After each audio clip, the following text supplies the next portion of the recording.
From Washington, this is VOA News.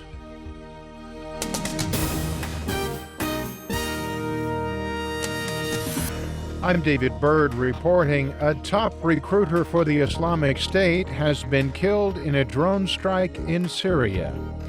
The U.S. military says the Islamic State hacker and recruiter was high on the U.S. target list and was killed in an airstrike in Syria. VOA's Carla Babb has details from the Pentagon. Islamic State operative and British national Junaid Hussain was killed August 24th in Raqqa, Syria, according to U.S. Central Command spokesman Colonel Pat Ryder. This individual is very dangerous.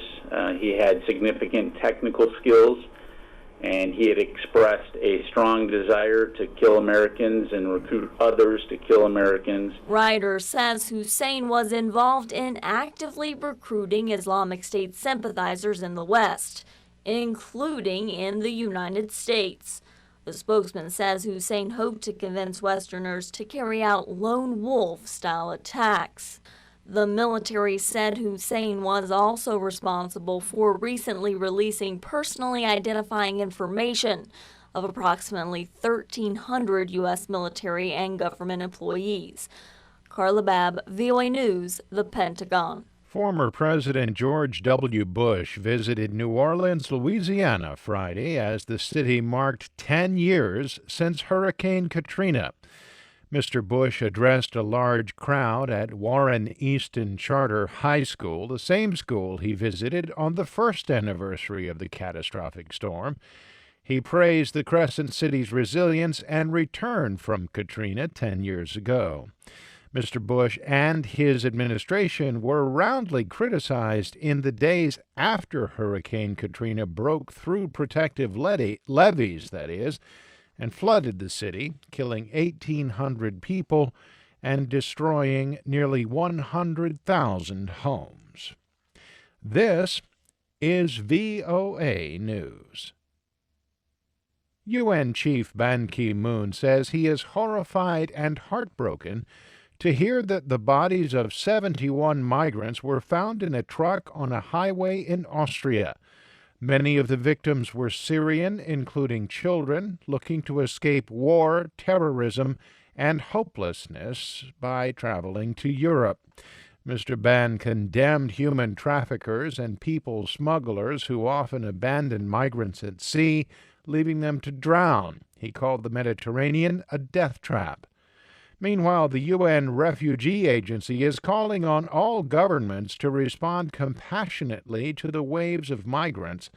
Melissa Fleming is a spokeswoman for the UN High Commissioner for Refugees. We reiterate our call on European countries to approach the refugee and the migrant crisis in a spirit of solidarity and cooperation and provide those seeking safety in Europe with safe, legal alternatives to these dangerous, irregular journeys. The UNHCR says more than 300,000 refugees and migrants have made the perilous journey across the Mediterranean this year, trying to reach Europe.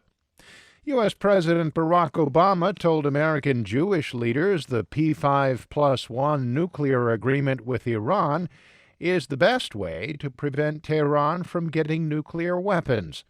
Speaking in a live webcast Friday, the president pushed back on the notion that the United States is seeking to enhance security cooperation with Israel as a way to compensate it for potential dangers of the Iran deal. Nothing in this agreement prevents us from continuing to push back forcefully against terrorist activity, support for terrorist proxies in the region, destabilizing activities in the region. The webcast was organized by two major Jewish organizations that have held similar events with Israeli Prime Minister Benjamin Netanyahu and U.S. Energy Secretary Ernest Moniz, one of the negotiators of the accord. Key U.S. stock indexes were little changed at Friday's close following a week of wild price swings on global markets. The S&P 500 and the Nasdaq rose about 0.1%, while the Dow dropped about 0.1%. For the week, the Dow ended up with a gain of just over 1%. Major European stock indexes were also mixed at the close. Asian markets mostly rose. The global rally began Thursday after days of market turmoil driven by fears that China's economic growth was slowing. And the National Zoo here in Washington announced Friday that the surviving cub born to resident pandas Mei Xiang and Tian Tian last week is a male. Mei Xiang gave birth to fraternal twins last Saturday, but the smaller cub, also a male fathered by Tian Tian, died on Wednesday. I'm David Byrd reporting from Washington. That's the latest world news from VOA.